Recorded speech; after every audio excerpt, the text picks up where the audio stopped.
Hello everyone! Welcome to another episode of Let's Have Renaissance with the Datekeepers. Thank you so much for joining us today. We hope you're enjoying your day wherever you are. I am Ito Otini. And I'm Makaya Otini, and today we're speaking with Tamara Nemirovsky.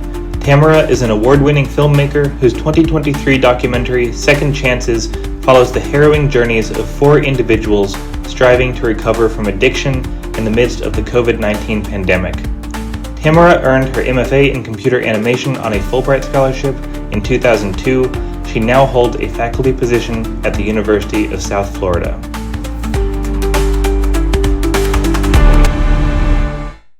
Before we begin, I would like to ask you for a favor. The goal of this podcast is to support our fellow writers and artists and highlight their work. Please help us by subscribing, liking, and sharing. Thank you so much for being part of our journey. So, thank you so much, Tamara, for joining us today. We're really excited to learn about you and your work. Can you please tell us about yourself and your work? Yes, I'm a filmmaker. I would say for living, I'm teaching, that I love to teach too. I teach film classes. And last year I finished making a documentary that was recognized in many international film festivals, got many awards, and was about a topic that hopefully is going to impact in a positive way the community. Because the idea is through my art trying to create a space of reflection in the audience, in the society, and hopefully help the society to be better.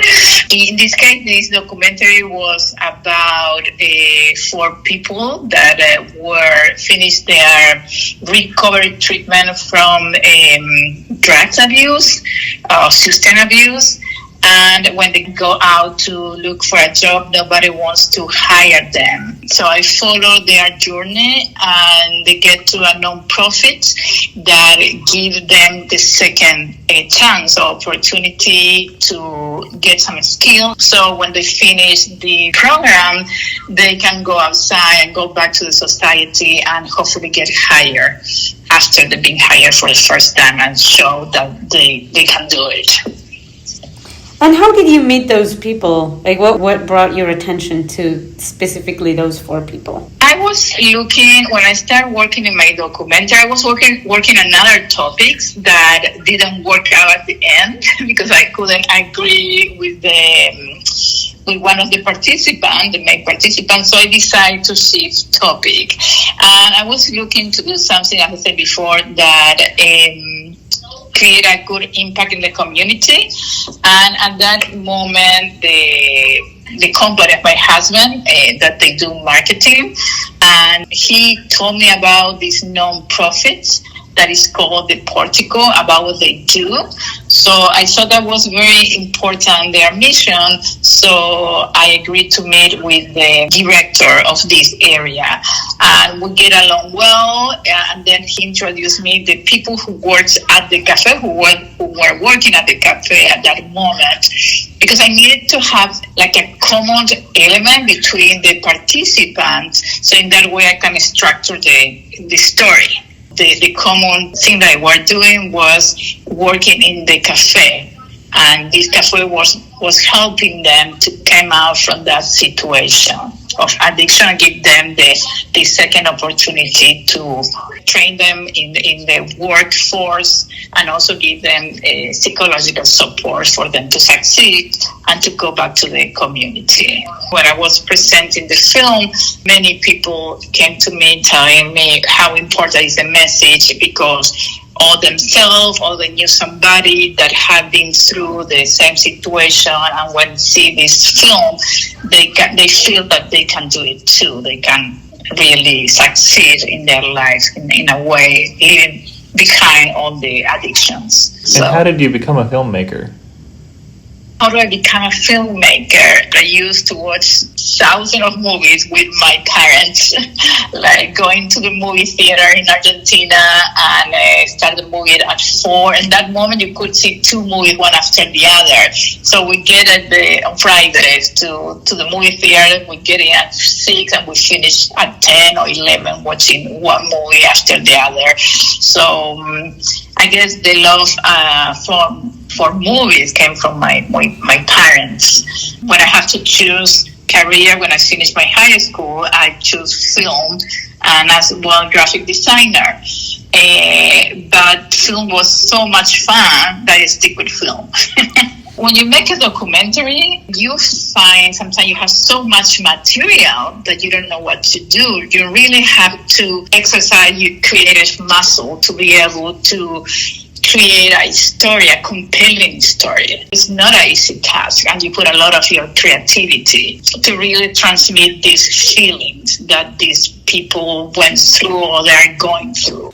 It sounds like so much of your work is not choosing what to add, but choosing what to take away. Like if to make a comparison with another art form, you have the block of marble and you have to decide what to take away to leave a statue that is coherent and legible to your audience and has a definite form, rather than this apparently formless mass of experience that you've recorded, but you have to make decisions to shape that into a narrative.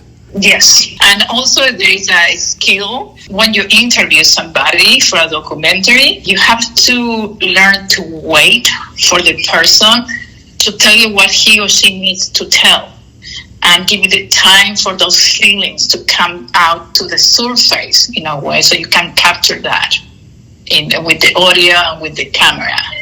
And you have to be able to let the other person talk and be very aware about what they are telling you, because you have to be open enough. If you realize that the story is in another place than the place that you were, where you thought it was, you have to be open enough to shift direction to get the real story. And you also teach. How do you balance teaching your family life and making documentaries? I don't know. It's not an easy task to balance all the different things. Is because I'm a mom, and when you become a mother, it's kind of difficult to, at least for me, from my experience, to put time in your art. So plus it's depending what life bring you with your children. In my case, my older kid, when he was a baby, he had meningitis, so he almost died when he was 22 months old. So he has immune problem. So pretty much I tried to put him in a bubble if I could. I couldn't, but I tried to keep him. So I stayed with him, and then I had my second child that was a newborn at that moment when he had meningitis. So for 7 years, I was completely devoted to my children. At the end of 2019, I say, okay, my older son is a little better. So they were around 8 and 9 years old, my 2 children. And I felt that I have the time now to go back to my essence as an artist. And so I started working in the documentary. That was on November 2019 that I decided to go back and start this film. What I didn't know, and nobody knew at the moment, that 3 months later I had COVID. I was working in the documentary, I was teaching online, and I was homeschooling my kids because they couldn't go to school because of COVID. So my date was, they start like 6 in the morning and finish at 12 at night every day, and I work during the weekends. And at that moment, my husband wasn't very happy because I didn't exist. But more than once, I thought, okay, what is one thing that can stop to get back to more like normal life, to have a little more time, was stop my documentary. But I didn't want to, because first, I commit with the participants that when I met with them, I told them about the documentary. They told me that they want to be part of the documentary because they have succeeded in their lives. They have went through addiction and now they were recovering and they want to go back to the society, and they want to give this message to other people that was in the same situation that they were before, so to give them hope. So I had that. They gave me that torch to pass, okay, because there was no money involved in the documentary. So they gave me that torch, so I couldn't give up because I know they were waiting for that. And in the other hand, I couldn't give up on myself because I started the project also to demonstrate myself that after 7 years, I could go back and be the artist that I was. So it was a lot of, really a lot of effort and a lot of commitment to go through this. They were like 4 years working in the documentary. So now I have to gather again those force to start a new project that I haven't done yet. I mean, it's impressive after all that you still want to go back and do another film. I mean, that sounds like a trial by fire. I mean, congratulations, you made it through, but wow. You have to put your heart to be able to do it. Especially, I think in art, at least in my experience, I couldn't live and I cannot still live doing art. So it's a matter, I mean, economically speaking, I cannot support myself through art. But if you're really an artist, something that is inside you, and eventually you have to be able to put it out there. On the weekends, let's say Saturday, work for 2 hours in your art. Every Saturday, and little by little, you're going to be able to get something done. And maybe you get super enthusiastic that you lost your mind and start working as I did. But at least don't let it die. It's inside you. Put a little bit of water in that seed that in one moment is going to start really growing so strong that you're not going to be able to stop it. How and where can our audience find Second Chances if they want to watch it?